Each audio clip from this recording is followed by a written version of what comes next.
So I've been asked to walk the talk ever since I was a little baby. But now that I'm in a wheelchair, that's not possible. But if you stay tuned, you will hear from a guest who's going to help us talk the walk.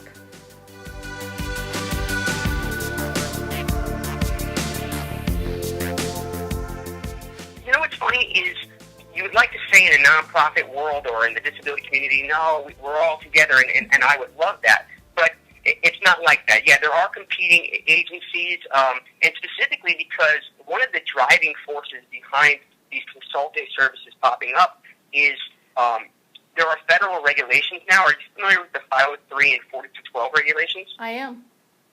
Yes, and so to your viewers and listeners, if you're a federally contracted company with the government, and I believe it's as little as $10,000 a year from the government a year, you are now considered a federal contracted company. You have hiring benchmarks for your organization, and that 7% of your workforce has to be considered disabled, and then it was a 9%, I believe it dropped down to 8%, has to be considered veterans with service-related disabilities. Right. So now it's a compliance piece, and it's not this 15% within a specific role, like janitorial services. It's throughout your organization. It's from front line to executive level. And so these big companies, to keep these contracts and to stay compliant, are now striving for it. So it kind of opened up the floodgates and the opportunity to really say, hey, this is something that you have to do now. So I love that you said that, because big business can sometimes see all of the reasonable accommodations as a nuisance, as overhead, as money they have to now put into their organization. But what you're saying, that by law, it's not just required, but there are rebates. Is that what I'm hearing you say? Yes, and here's the thing, and I say this because it's a good conversation starter, but when I go to businesses, I don't ever lead with the compliance piece, because there are already so many compliance issues.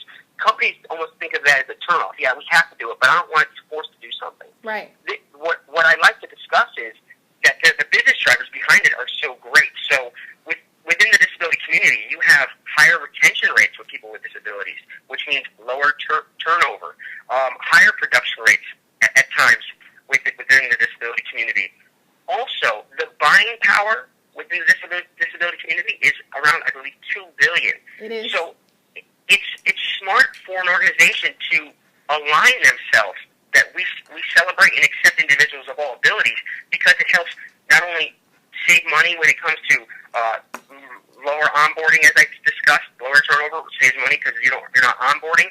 You're also selling to a whole other untapped customer base. Right. There are so many different aspects that a company could see, yeah, I'm actually not losing money here, I'm creating a whole other revenue market. So it's really corporate speak. I mean, you're bringing forth the positive, just like you said, with your own abilities, right? Rather than saying, I'm a person with cerebral palsy and these are all my disabilities, it seems like you're approaching the corporate world in the same way.